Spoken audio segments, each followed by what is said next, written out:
Olá, está começando a partir de agora aqui pela TV Unifra, pelo canal 15 da NET, mais uma edição do programa Central do Esporte. Vamos para a escalação da nossa equipe. José Quintana Júnior ao meu lado aqui para comandar o programa. Tudo bom, Quintana? Tudo certo? Tudo tranquilo? Cansado um pouco ou não? Não, acompanhando os bastidores do esporte santamarense, né? Só de canto.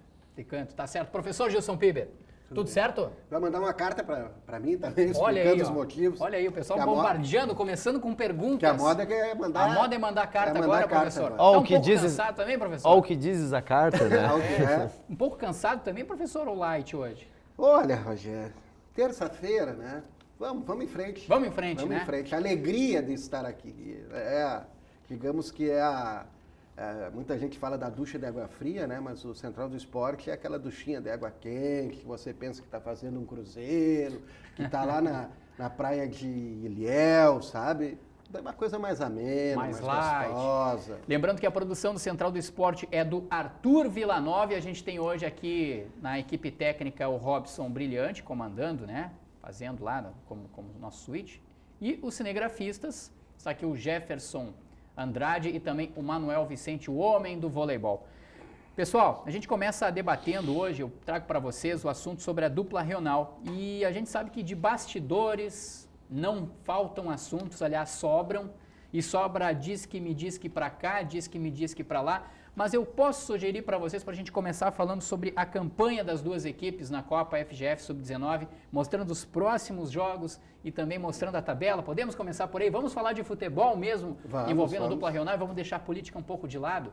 Vamos lá. De acordo, Quintana? Eu vou dizer não, né? Não pode nem dizer não, né?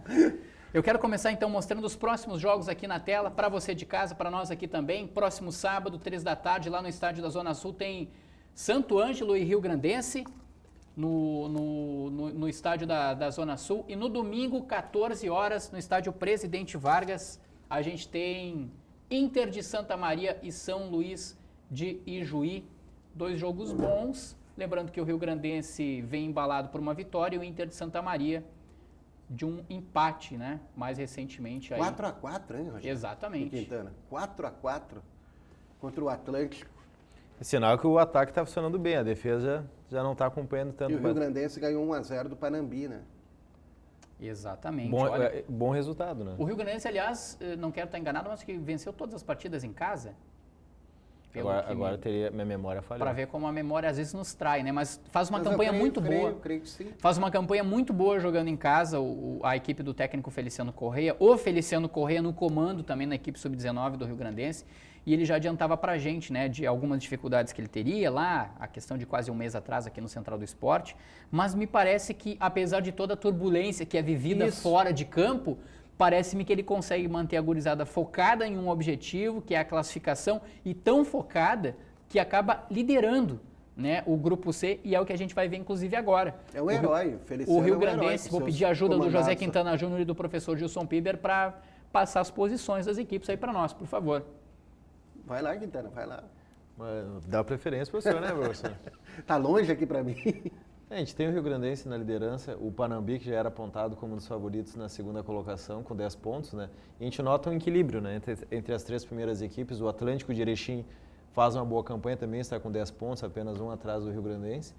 O Internacional de Santa Maria está entre os últimos classificados, né? O último, na verdade, só se classificam 4 nessa fase. Mas ele não tem uma distância sobre o Santo Ângelo nem o São Luís.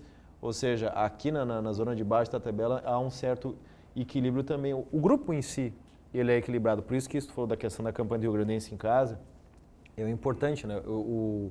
Garantir os 3 pontos em casa e fora quando puder pontuar. Na próxima rodada do Internacional joga em casa, ou seja, tem dever de ganhar para conseguir, quem sabe, respirar. Só que o São Luís vem com tudo, hein? O São Luís joga as últimas fichas aí É um jogo perigoso. Não pode perder o São Luís. Se perder, fica com a vida complicada. E o Rio Grandense, se consegue um empate fora de casa, ele freia a subida do Santo Ângelo, mantém a distância. Mas Santo Ângelo vai fazer o jogo da vida, o jogo da vida lá na Zona Sul também. E então, o detalhe para ver que uma rodada complicada. Quando o Quintana comenta essa questão do Inter de Santa Maria ter o dever de vencer em casa, o Inter de Santa Maria, mesmo vencendo em casa, vai permanecer na quarta posição. Ele E não por quê? ultrapassa, né? Porque pelo número de vitórias ele não vai ultrapassar nem Atlântico e nem a Ser Panambi, né? Ele vai se a 10 enfrentam, pontos. né? Exatamente. Só ganhou do Atlântico aqui em Santa Maria, né? Exato. Só ganhou Exatamente. do Atlântico aqui em Santa Maria. Para ver que é necessário, mais do que nunca, vencer o próximo jogo, porque senão a equipe corre o risco não só de perder a quarta posição, como também, claro, consequentemente, sair da zona de classificação e daqui a pouco até ser ultrapassada aí pelos adversários diretos na briga pela classificação. A diferença tá nos jogos em casa, né? Fazendo comparativo, o Rio Grandense tem ganho seus jogos em casa e o Inter SM só tem uma vitória em casa. E por que é interessante essa questão da vitória do Internacional? Qual é o próximo jogo depois dessa rodada?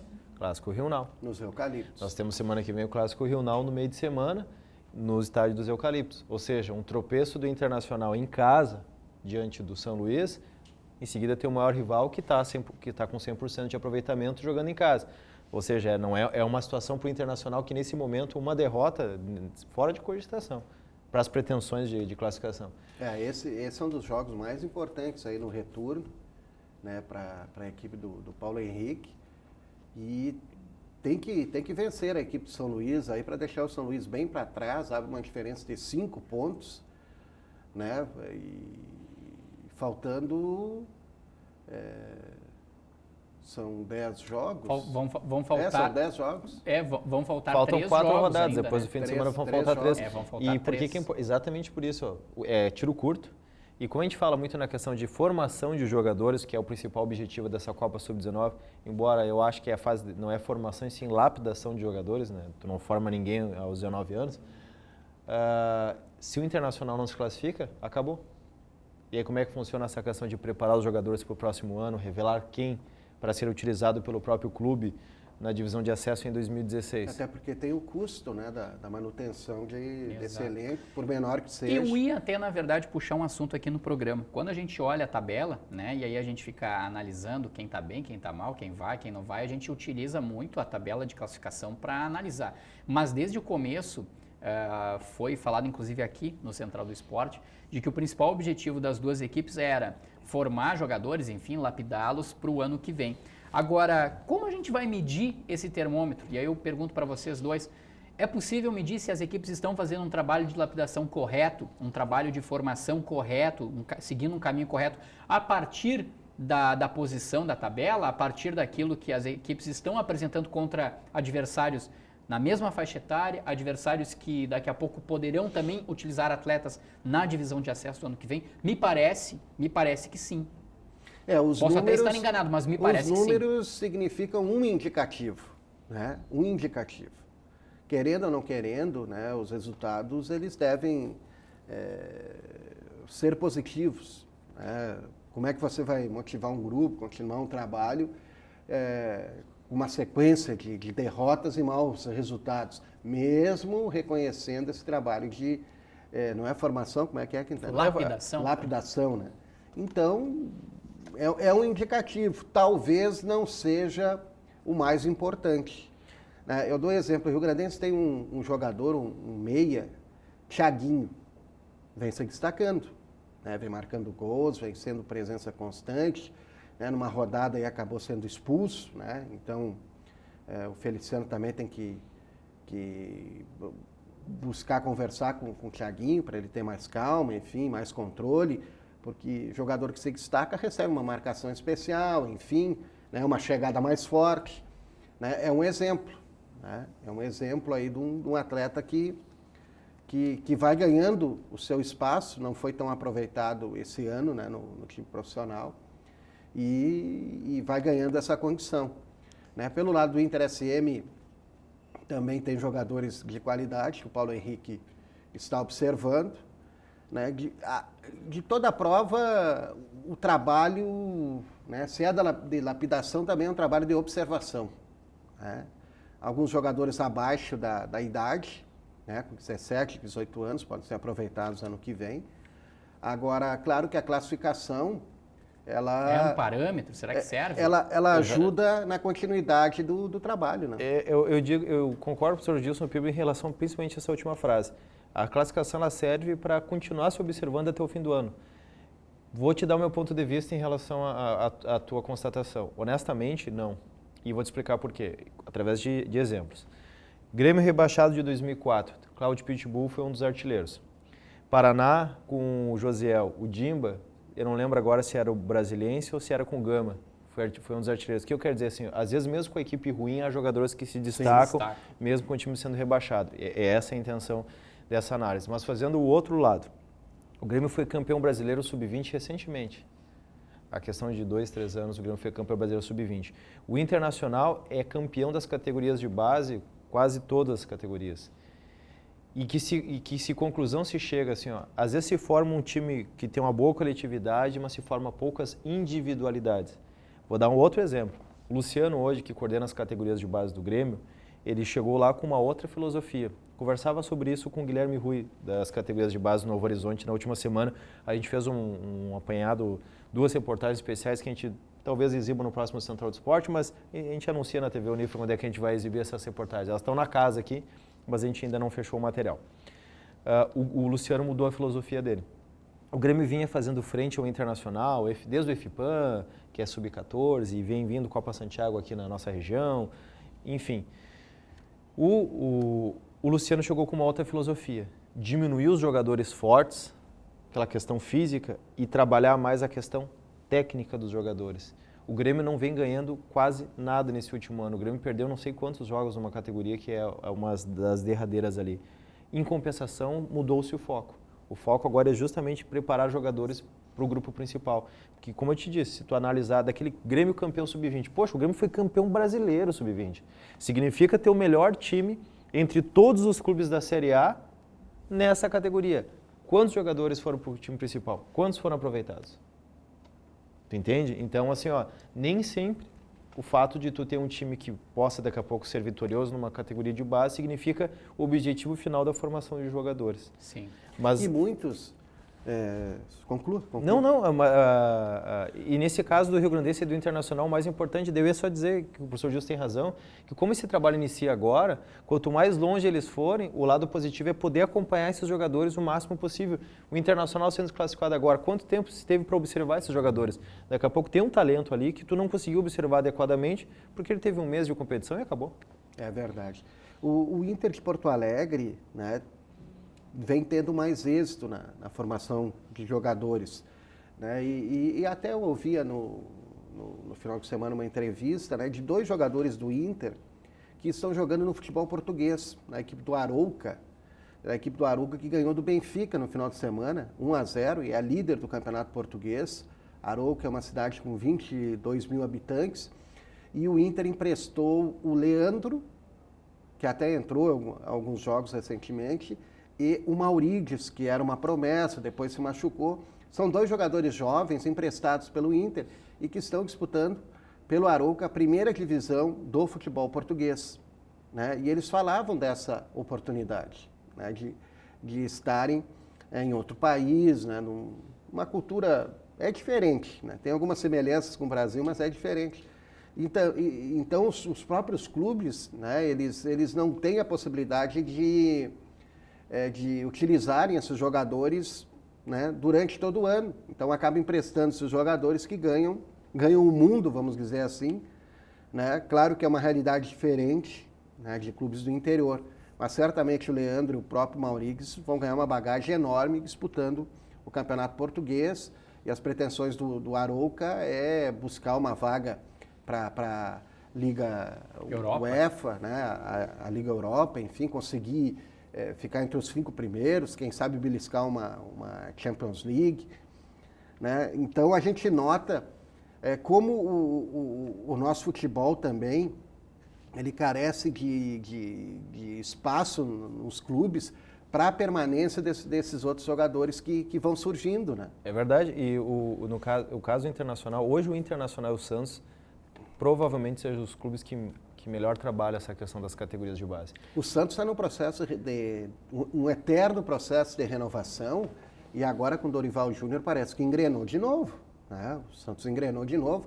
E sempre com os meninos da Vila, Os né? meninos da Vila. Um que outro jogador mais experiente, e alguns jogadores ex-meninos da Vila que são formados, o caso do Renato e o Elano, que estão ali. Aliás, o Elano acabou saindo, voltou para o futebol indiano.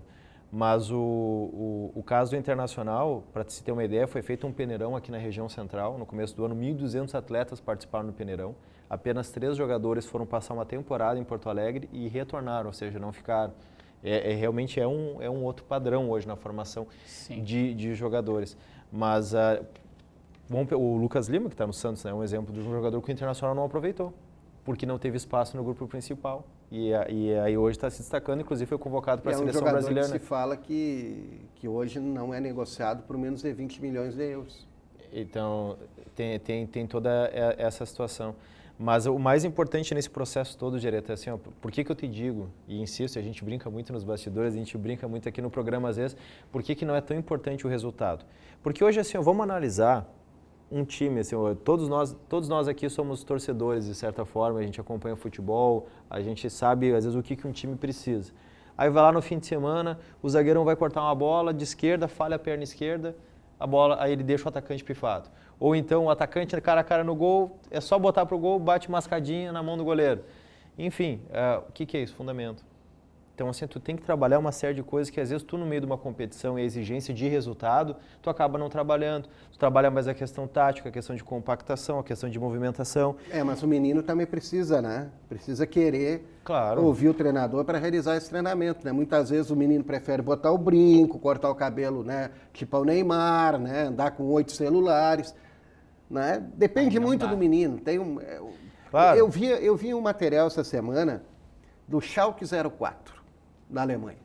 Né? A preparação, o Schalke, né, depois do Barcelona, é um dos principais clubes formadores de jogadores no mundo. Né? E lá estava todo um trabalho desenhado, né? Não tinha nem um boneco com brinco, com cabelo, né, a lá não sei quem. Todo um trabalho, e o treinador dizia, não, é importante, nós lutamos aqui para que o jogador entenda principalmente a parte tática. Tem muito Pelé por aí, né? Que a gente chama, qual é o termo? Peladeiro, né? Tem muito peladeiro por aí que o cara passa por 4, né? Mas não tem consciência tática nenhuma, né? É ele sozinho no time. E o peladeiro tem uma vida curta, vocês sabem disso, né? Os treinadores que trabalham com base sabem, o peladeiro tem uma vida curta. Ele vai chegar na idade lá de 20, 21, ele vai ter oportunidade num clube e se não se adaptar à realidade tática, né, logo ele vai voltar e vai jogar em time do interior aí de 2ª, 3ª categoria. Aliás, o peladeiro só dá certo no Brasil, né? Lá fora ele não E vinga, é incrível, né? assim, quando, né, alguns jogadores, né, poucos, né, que a Europa não compra também muito peladeiro, os principais clubes, eles vão para a Europa. Mas aqui a consciência tática...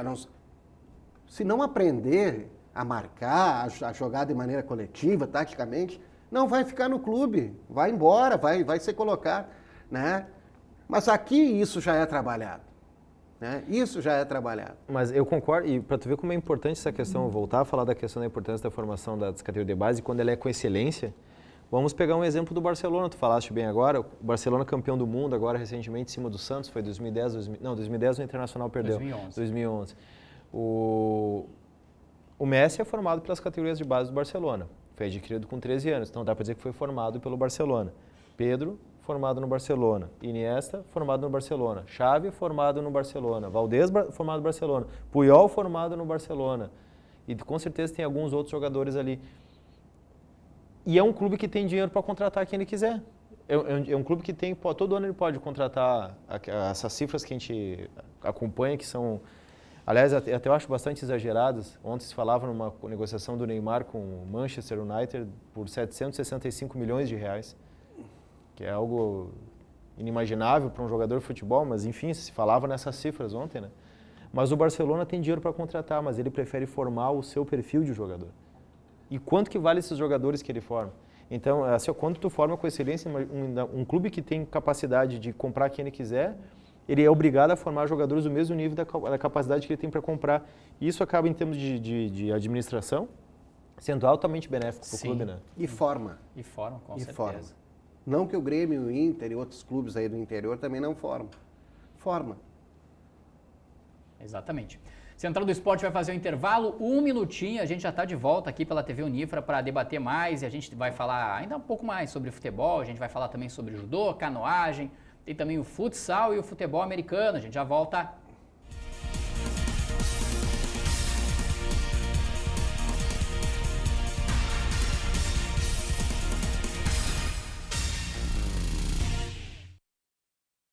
Eu sou a coisa mais importante do planeta. Sou forte, sou indispensável, sou mais eu. Afinal, todos precisam de mim.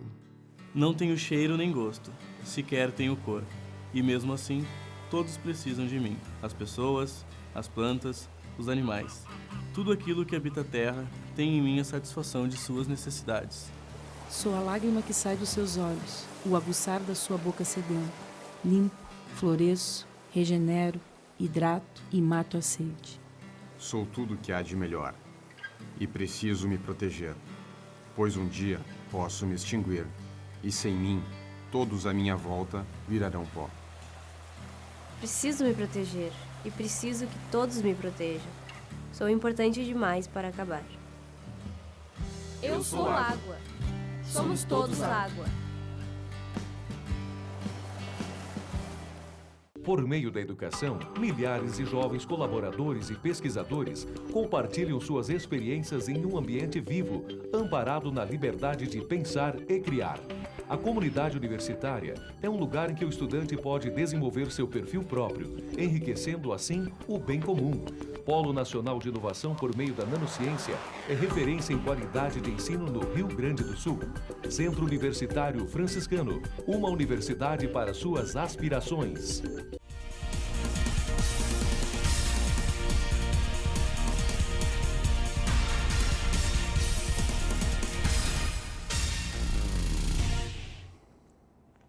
Estamos de volta com o Central do Esporte, aqui pela TV Unifra, pelo canal 15 da NET, com o José Quintana Júnior e também com o professor Gilson Piber. E uma substituição, né? Nos bastidores, pessoal que não acompanha, saiu o Jefferson Andrade das câmeras, veio o Márcio Santos, né? O homem do Paraná de Pato Branco, é isso? O homem que foi expulso do Paraná veio parar aqui, né? Amigo do Alexandre Pato. Né? Eu ia falar isso agora, até diz ele que jogou futebol junto com o Alexandre Pato. Um dia a gente vai ter que encontrar o Alexandre Pato para descobrir, né, se essa história é verdadeira ou não.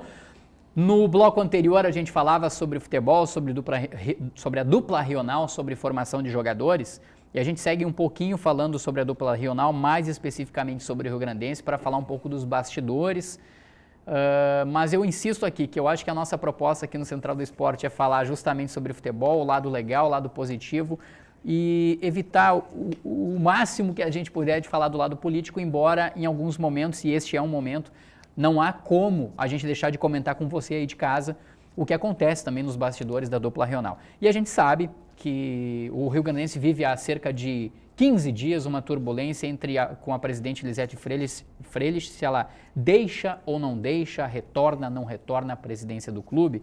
E rapidamente eu tenho a minha posição sobre isso. Eu acho que, mais uma vez, o clube, o futebol, e aqui eu não estou tomando partido nem do lado A, nem do lado B, mais uma vez o futebol, o clube rio-grandense não está sendo considerado na questão.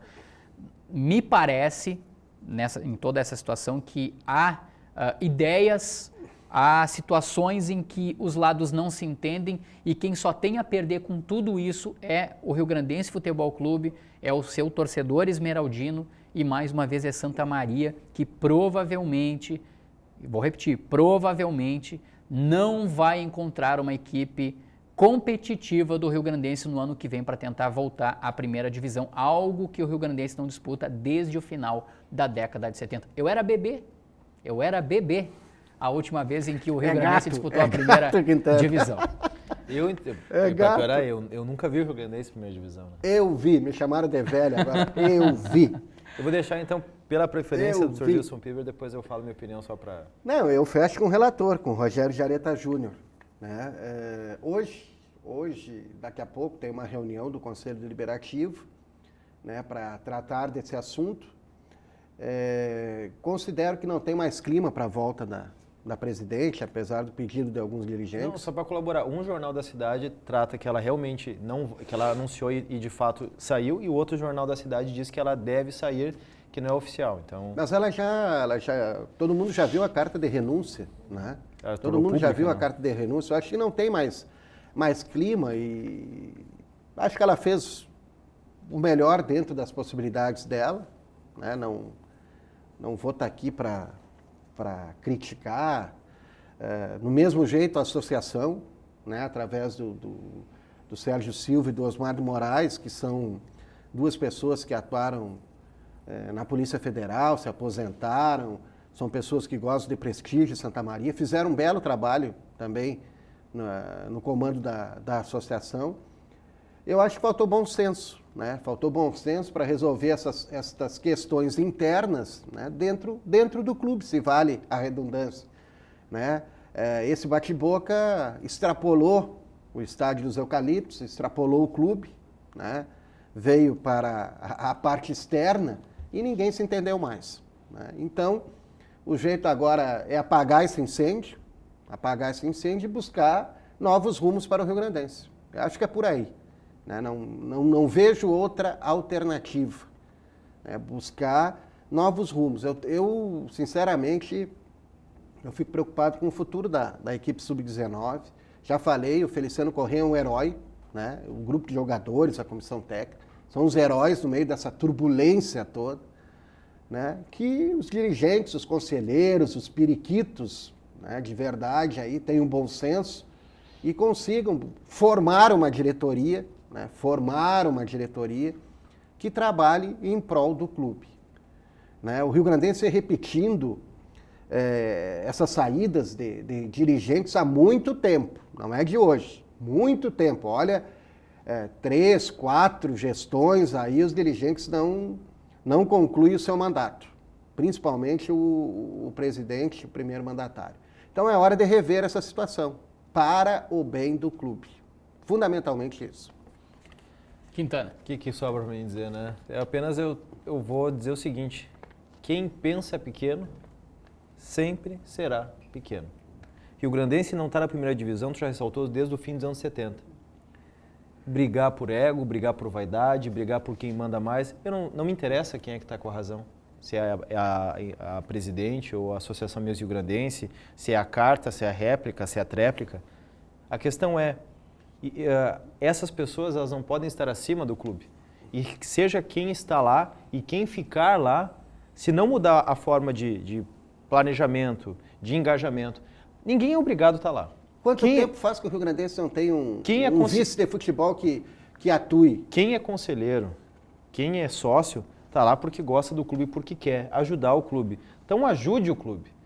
Fazer um planejamento. Agora, é que nem o nosso programa Central do Esporte, está dentro de uma TV a cabo, vai para a internet, a gente começa a bater cabeça aqui, porque o Gilson Piber quer falar 5 minutos a mais, porque Exatamente. o Gereta não gosta de uma pauta que não sei o quê, a gente começa a brigar que vai acontecer o programa, vai acabar. É tão simples assim agora, se a gente sentar, se organizar e fazer, as coisas acontecem.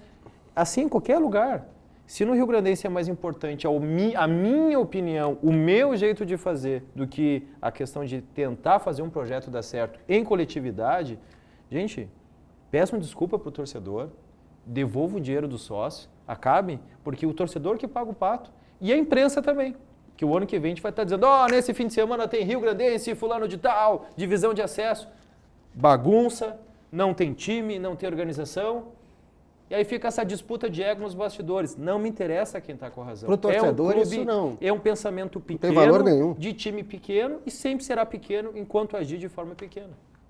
E a gente fica triste porque Santa Maria tem um potencial para estar brigando de frente contra os municípios do estado, como Pelotas, como aqui Venâncio Aires, como Santa Cruz, como alguns times da Serra. A gente sabe que a gente vive um momento de crise econômica, mas Santa Maria não é mais protagonista no futebol.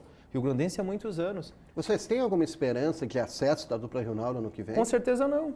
Tem que ser justo. Nós não podemos chegar aqui na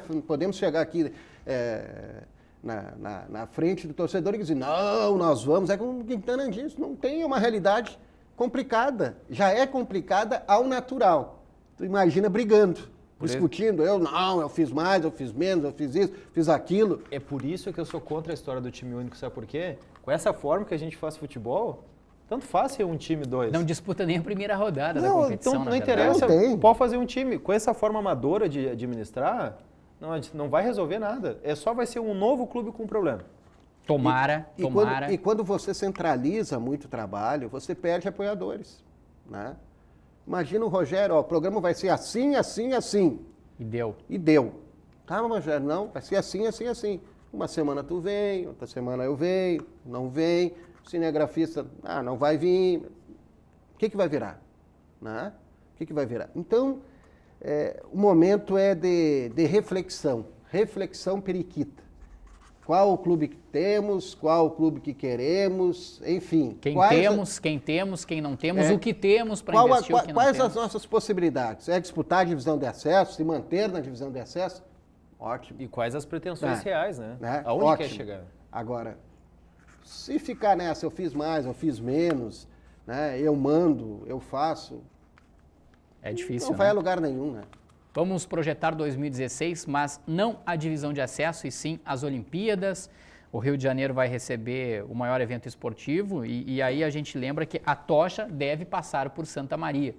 Informação trazida pelo repórter Pedro Pavan do Jornal Diário de Santa Maria. E Santa Maria, e além de Santa Maria, Caçapava do Sul e São Cepé. A tocha olímpica deve percorrer aí essas cidades, não tem percurso propriamente definido. E aí, é claro que já começam-se as especulações de quem carregará a tocha olímpica. Eu acho que, por se tratar de um evento esportivo, nós temos de ter atletas carregando a tocha olímpica. Mas eu já lanço o desafio aqui. Quero ver qual será o agente público que deixará, e estou falando para essa câmera aqui, qual o agente público que deixará essa oportunidade passar assim, né, e de não ir lá carregar a tocha por 200 metros. É um desafio que eu lanço aqui. Qual será o agente público? Mas vai ter gente que vai querer aparecer, né? Me desculpe. Pré-ano, não. Ano eleitoral. É ano que vem? Ano que vem. Ou esse ano? Ano eleitoral, eleições municipais. Silêncio de estudo, né? Meu Pessoal, vamos Deus. falar de canoagem? Vamos seguir? Quintana quer falar alguma coisinha? Além dos atletas, eu acho que nós temos membros técnicos, membros de comissão técnica também, que eu acho que merecem. E que eu acho que fazem parte. Tem muita gente aí que luta pelo esporte de Santa Maria. E tem atletas aí, ó. Quer ver uma coisa? A Maria Portela tem que carregar a tocha. É verdade. Os irmãos Ribeiro... O Gilvan e o Givago. Tem que carregar a tocha. Da mesma forma, a Gleia Pavani. A Gleia Pavani é uma excelente, exatamente. Não, e a gente tem uma série de personalidades que fazem o esporte acontecer, muitas vezes sem apoio exatamente, algum. Exatamente. E essas figuras que remam contra a situação toda do que falta. Tem que carregar a tocha. Essas figuras agora que tem que representar o esporte da cidade, porque de fato são eles que no dia a dia tentam fazer, né? Agora, político... Por favor. Olha, eu ia dizer, eu até prefiro não falar de política, a gente está vivendo um momento conturbado em Santa Maria que eu prefiro nem me manifestar. Por favor. Então vamos lá, vamos para canoagem, vamos falar de coisa boa, canoagem, no próximo fim de semana. Pega os remos, né? Vamos para os remos. No próximo fim de semana tem o Campeonato Brasileiro de Canoagem e Velocidade, competição que vai ser disputada no Parque Náutico do Iguaçu, mas na cidade de Curitiba, no Paraná, onde atualmente a seleção permanente de canoagem, né, treina. E a equipe da Associação Santamariense de Esportes Náuticos embarcou na tarde desta terça-feira com uma equipe para lá de recheada, aí, de gurizada, de garotada, para tentar bons resultados. E eu vou fazer a escalação aqui. Vai o Diogo Marques, o Pedro Lucas, o Alexandre Stanque, o João Mesomo, o Wesley Schilfenbein, parece um alemão aqui, hein? A Mariane dos Santos, o Givago Ribeiro. Eles que embarcaram aqui... A Mariane também pode carregar a tocha. Exatamente, é uma boa sugestão, professor Gilson.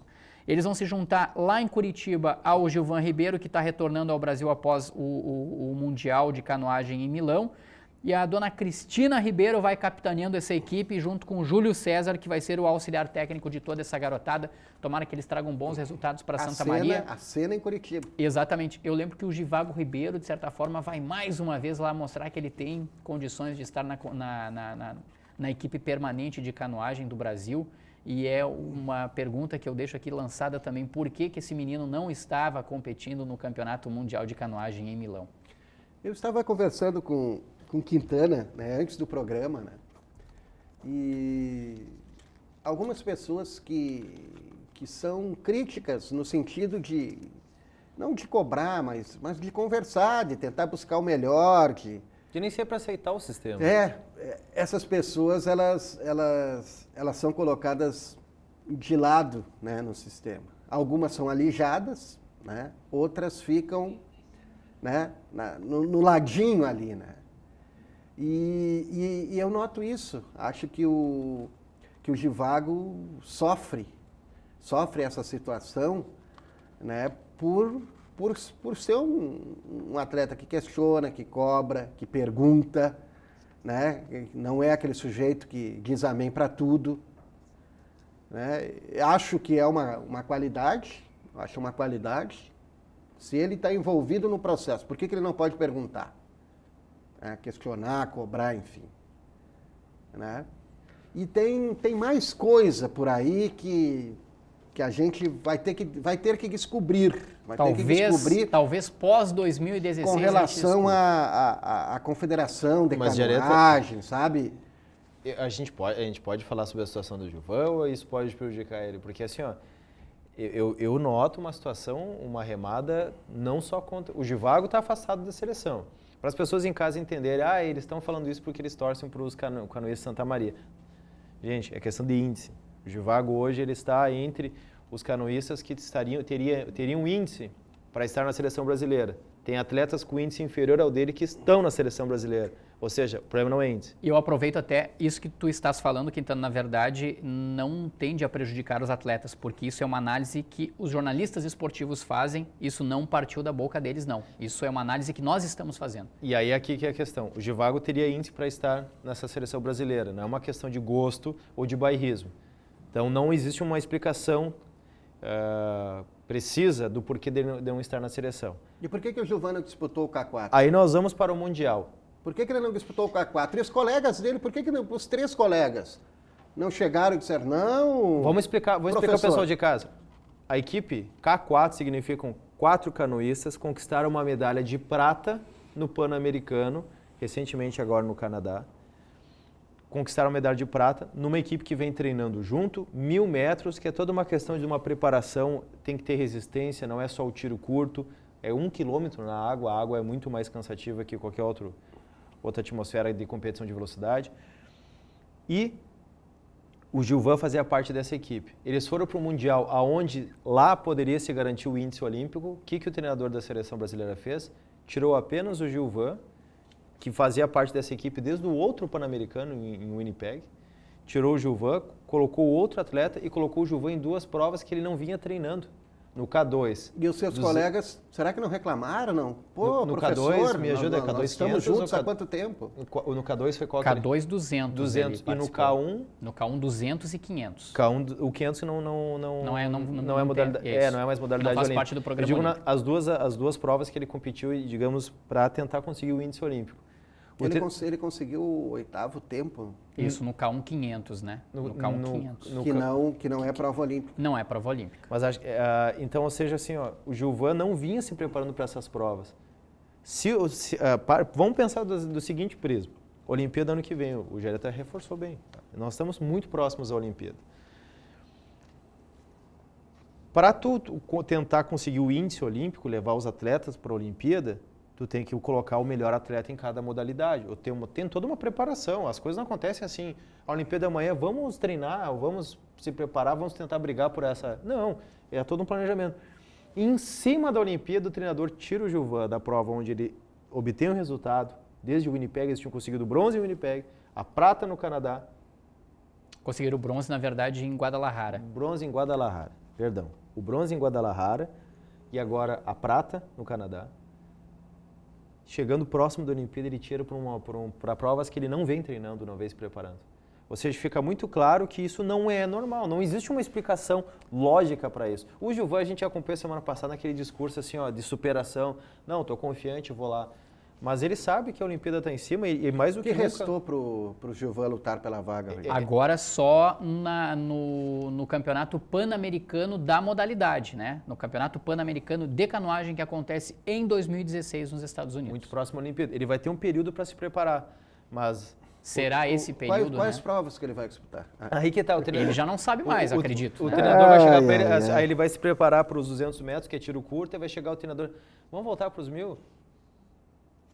Tô brincando, mas assim, ó, não existe isso. É como a gente colocasse o Usain Bolt, que é um velocista, né, que corre 100 metros e 200 vai metros. correr 800, vai correr 1.500 1.500 metros. Perfeito. Não pode, ele não vai conseguir essa preparação de uma hora para outra, né? E aí, ou você pegar lá, vou voltar no tempo, talvez os mais novos não vão lembrar, mas o Joaquim Cruz, todos sabem, né? Conseguiu a medalha de ouro na Olimpíada de 84 em Los Angeles.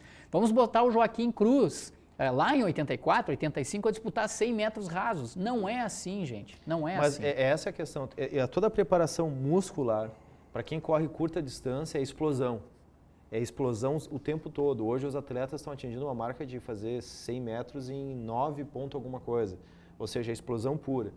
Quem corre 800 metros já envolve uma resistência. Tu não corre na mesma... Senão, se fosse manter uma média da mesma velocidade, se o ser humano conseguisse, a prova de 800 metros os atletas fariam numa questão de 60 segundos, 1 minutinho e 10, mais ou menos, 1 minuto e 10, vindo tirando, ou 1 minuto e 11, 1 minuto e 12. Não, é um pouquinho mais porque eles não conseguem fazer naquela mesma velocidade que eles fazem os 100 metros, os 800. É uma outra passada, Exato. Tem que ter uma resistência diferente, a preparação muscular e pulmonar ela é diferente. É a mesma coisa na canoagem, entende? Então, é muito estranho. Bem esquisito Foi mesmo. muito surpreendente essa mudança. Vamos falar um pouquinho agora do judô, porque já está rolando lá em Astana, no Cazaquistão, o Mundial de Judô, competição mais importante para a maioria dos judocas do mundo, e está lá a Maria Portela, representando Santa Maria mais uma vez na categoria médio. A gente tem lá 729 atletas, pessoal, e são 297 mulheres, 432 homens, 120 países em ação. E a Maria Portela vai lutar mais uma vez na categoria média, que são para aquelas mulheres com até 70 quilos, né? As eliminatórias elas vão ser disputadas a partir das 2 horas da manhã, e eu lembro você que quer acompanhar, vários canais aí de TV fechada estão transmitindo esse Mundial, e as lutas dela na próxima sexta-feira, a partir das 2 da manhã, acontecem as eliminatórias, e as finais estão previstas para amanhã de sexta-feira aqui no Brasil, horário de Brasília, 8 horas da manhã. E a gente tem na tela, para você de casa e para nós aqui também, a primeira luta da Maria Portela. Ela vai enfrentar a australiana Ayofe Coughlin, acredito que pronuncia-se assim. Essa australiana, só para a gente ter uma ideia, hoje a Maria Portela é a 21ª colocada do ranking da categoria médio. A australiana é a de número 61 no ranking. E passando da australiana, a Maria Portela vai enfrentar a Andrea Pu, que é a mexicana, que inclusive já fora derrotada por ela aqui no Pan-Americano, agora recentemente de Toronto. E esta mexicana, ela é atualmente a posição número 68 do ranking. Aí o pessoal já está olhando aqui a Kelita Zupančič, né, que é a canadense, que é a atual quarta colocada no ranking, mas que é a atual medalha de ouro, né, nos Jogos Pan-Americanos de Toronto. A Kelita Zupančič pode ser adversária, se a Maria Portela for passando, pode ser adversária da Maria Portela na semifinal, que é exatamente aquela luta que vai definir se a Maria Portela vai ter chance ainda de disputar o ouro ou se a Maria Portela vai para a repescagem para, no máximo, conseguir o segundo bronze, né, que é dado ao judô. Esperanças boas para Maria Portela, ela foi até muito bem, conseguiu medalha de bronze, né, no Pan-Americano. E um detalhe importante, eu conversava não só com a Aglaia Pavani, que fora a treinadora e foi a formadora da Maria Portela, ela me dizia que as principais adversárias da Maria Portela para a Olimpíada do ano que vem, se a Maria Portela vir a conseguir a vaga olímpica, estão exatamente neste Mundial. Então, digamos assim que é o maior teste, é o teste de fogo para a Maria Portela em 2015, é esse campeonato mundial. Se ela for muito bem, se ela conseguir uma posição muito boa, crescem as chances de ela conseguir uma medalha na Olimpíada do Rio de Janeiro em 2016. Vamos esperar para ver, né? E a torcida vale, né? A torcida de cada um de nós, os nossos telespectadores aí, pela nossa raçudinha, né? Tomara que ela consiga. Central do Esporte vai fazer 1 minutinho de intervalo e em seguida a gente volta aqui na TV Unifra para falar de futebol americano, para falar também de futsal. Não sai daí, a gente já volta.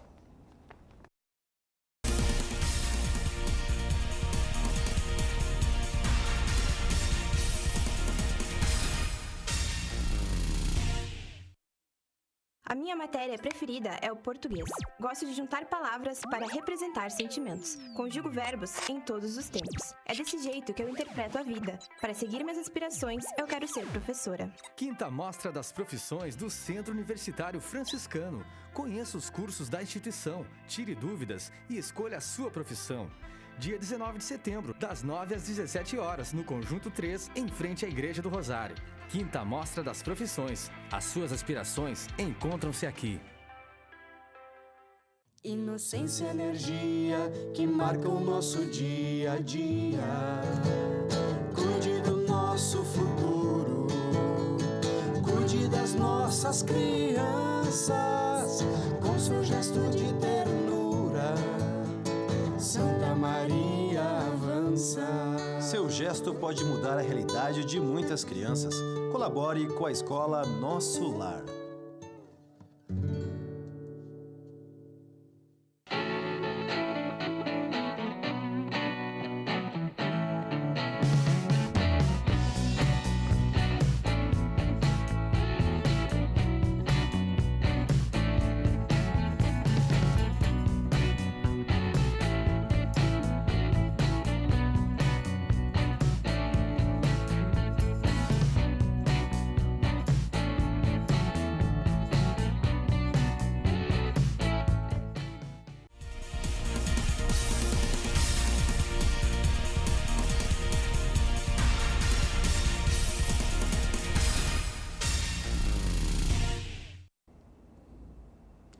Estamos de volta com o Central do Esporte aqui pela TV Unifra, com o José Quintana Júnior, com o professor Gilson Piber, nossos colegas de programa, para agora destacar o futsal. União Independente tem duas paradas duríssimas pela frente, aí vai enfrentar o líder e o vice-líder agora em Santa Maria, nos dois próximos jogos, e eu acredito que são os jogos que a União precisa vencer para confirmar a classificação, porque a coisa apertou, pessoal. E apertou. Primeiro eu começo mostrando o primeiro desses dois jogos que o União deve ter em casa, nada mais, nada menos contra a SASI de Selbach, cidade do Daniel Quartiero, nosso colega de TV Unifra. Ele já tá montando uma torcida aí, né, de moradores de Selbach. Para torcer pela equipe lá de Selbach. SASI, sábado então, próximo sábado, 8 da noite, no Centro Desportivo Municipal, temos União Independente Futsal e SASI de Selbach.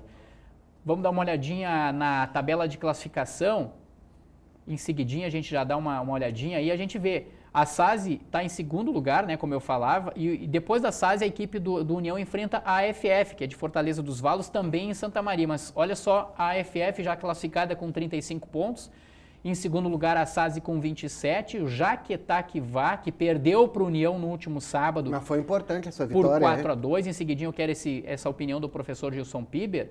Depois, Quintana, me ajuda ali, a APF de Augusto Pestana, 22. Quinto colocado, Quintana. Horizontina com 18 pontos. A CBF estava atrás da União recentemente. Exatamente. Mas ganhou em casa agora. Para ver como apertou, né? O União com 18 é o sétimo colocado e o Figueira, Quintana e professor Gilson Piber. Ganhou do Palmeiras, lá em Palmeiras das Missões. É o oitavo colocado com 17 pontos. Mas e o nono colocado? Bom, o nono colocado nesse momento tem 15 pontos. Então vejamos a situação não é tão complicada assim. Mas sabe por quê, Quintana? É o time de salto de Jacuí, após SASI e a AFF, o União enfrenta fora de casa o Figueira e também a Associação Cerro Branco de Futsal. Quer dizer... Inimigos diretos. Inimigos diretos pela classificação, sem contar que a Associação Desportiva e Cultural Hip Hop tá louquinha para dançar e tirar alguém dali para ficar entre os 8 colocados, então tem que ter muito cuidado, União, nessa reta final. Professor Gilson Piber, foi importante a vitória sobre o Jaquetá-Quivá, sobre essa vitória, né? exatamente.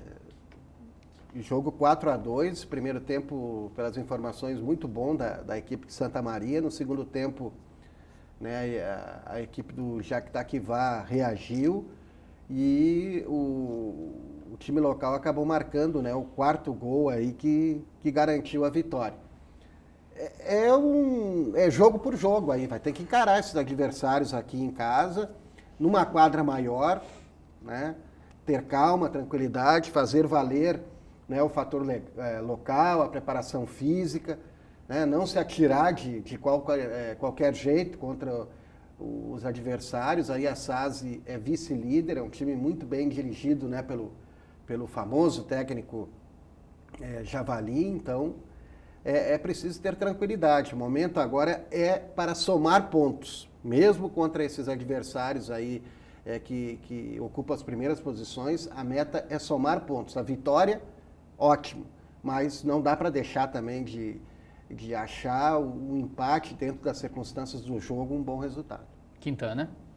Não, isso que tu falaste da questão deste momento, o importante é assim, o União tem 2 jogos em casa, correto? São contra os líderes. Se vencer pelo menos um desses 2 jogos e nos últimos 2 empatar com um desses adversários direto, ou seja, ele freia o avanço desse time, eu acredito que ele praticamente garante a classificação. Porque não tem nada garantido ainda. Porque da mesma forma que ele sofre uma pseudo-ameaça do 9º colocado, que tem 15 pontos, ele também pode, olha quantos adversários ele pode ultrapassar com uma vitória, ele pode ir para a 5ª colocação.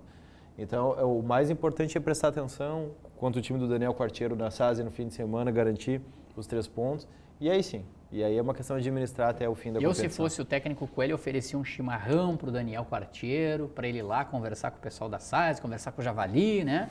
Ô, Javali, torço para vocês, mas como é que vocês vão jogar? O que vocês planejam? O que vocês pensam, né? E lá bater um papo com eles, o Daniel Quartiero. Ou então pedir para o time vir visitar o Daniel no sábado antes da partida, o Daniel oferece um churrasco, daí o pessoal dá uma abusada na comida, ou numa feijoada ali, vai pro ginásio um pouquinho. Jogo. É uma ideia boa aí, né? Mas tem que ser antes do jogo, não depois, antes do jogo. O União vai para cima da SASI ali, com o Daniel Quartiero vai perder aí essa...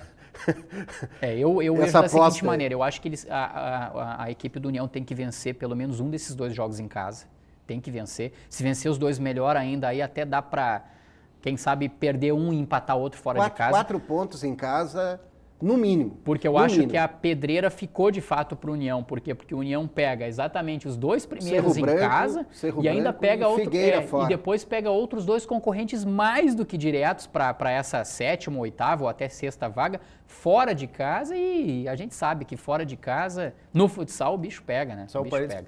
Caso alguém não saiba, o Daniel Quartiero é o nosso editor aqui da TV Unifra, que é de Selba, que a gente está brincando com ele está lá nos bastidores lá.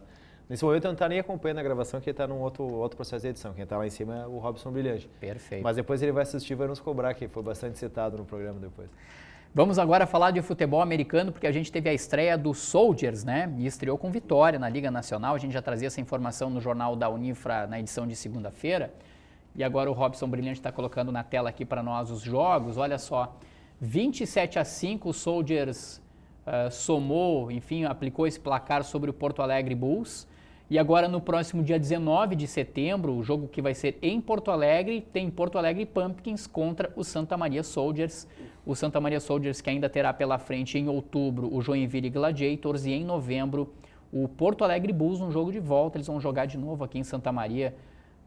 Coisas do calendário aí do futebol americano, da modalidade, né?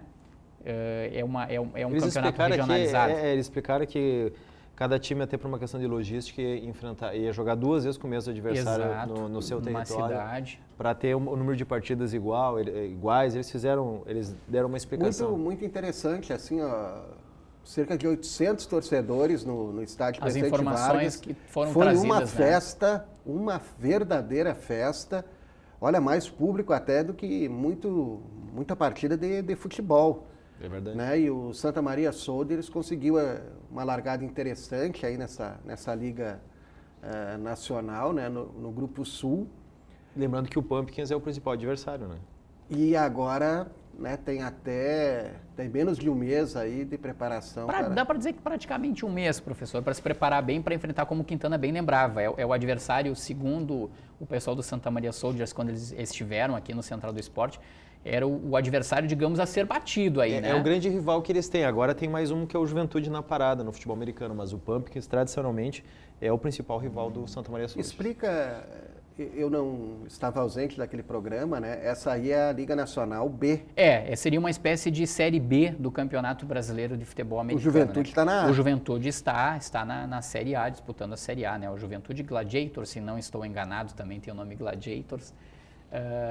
O Juventude está na Série A, que é considerado, de fato, o Campeonato Brasileiro de Futebol Americano, campeonato da primeira essa tela aí, hein? A arte do Daniel Quartiero. Tá bem. Falávamos do Daniel Quartiero, a arte do Daniel Quartiero. Era isso, pessoal. Considerações finais, então, reta final, temos 4 minutinhos de programa, reta final. Professor Gilson Piber, o que esperamos ao longo da semana aí para o mundo esportivo de Santa Maria? A torcida pela Maria Portela, né? E também pela equipe da Acena, lá em Curitiba, na canoagem. Tem a dupla Grenal, né, na Copa do Brasil, né, na quinta-feira. Expectativa, né, do Grêmio e do Inter confirmarem vaga para as quartas de final. Depois tem sorteio. Podendo ter até Grenal, né? Conforme o sorteio, né? É o que me vem à mente, assim, neste momento. Não, o Grêmio ainda não decidiu se vai com o time principal ou não, né? Porque se o Roger irá poupar ou não. Eu digo principal é poupar alguns jogadores, porque o Grêmio acusou o desgaste, vem caindo em rendimento alguns jogos, e o Grêmio ainda visa brigar por alguma coisa no Campeonato Brasileiro. Então, e o Grêmio vai jogar de novo, né, contra o Curitiba pelo Brasileiro às 11 da manhã. O Grêmio foi do Curitiba. E tem uma perguntinha, quando que o Corinthians vai jogar às 11 da manhã? É verdade. Bem lembrado. Né? Quando que o Corinthians vai jogar às 11 da manhã? Mas como última consideração final, só para resumir tudo que a gente falou, prezar principalmente pelo bem coletivo. A gente, quando a gente tem um programa Central do Esporte aqui, a gente está tentando pregar aqui o sucesso em todas as categorias. A gente não defende bandeira A, bandeira B, só o futebol, a gente defende todas as modalidades. E quando a gente faz a crítica que a gente fez, eu principalmente fiz a questão hoje do Rio Grandense, e a gente criticou a questão também na canoagem, do que tem por trás, eu acho que principalmente no esporte, que é uma coisa tão bonita, que é uma coisa que move paixões, que move multidões, as coisas precisam ser pensadas de formas mais coletivas, de formas mais institucionalizadas. Não pode ser uma coisa de vaidade, não pode ser um espaço para brigas de bastidores, porque a tendência quando tem esse tipo de situação é que a coisa... Quanto mais êxito, né, o esporte de Santa Maria tiver... Todos saem ganhando, né? Todos saem ganhando. Nós saímos ganhando na divulgação, porque vamos ter assuntos de êxito, de qualidade, né, para a divulgação. Os atletas, né, as direções, as comissões técnicas, né, vão ter êxito também e certamente terão o espaço aqui do Central do Esporte para a divulgação dos seus feitos. Então é isso. Agora, quando é hora da crítica, é hora da crítica. Não adianta, né, a gente querer tapar o sol com a peneira, né, de falar que tudo está bom. Tranquilo. Né? E que tudo é normal, né? E quem quiser participar do Central, né, vai poder participar normalmente. Estaremos aí. Reta final, então, a gente se vê daqui a pouquinho no Jornal da Unifra, que vai começar logo em seguida, logo após o Central do Esporte. Lembrando que o Central do Esporte volta na semana que vem com mais assuntos do esporte aqui de Santa Maria. E lembrando também que a produção do programa é do Arthur Villanova. Um grande abraço a todos, muito obrigado pela presença de vocês, pela companhia aqui no Central do Esporte. Tchau!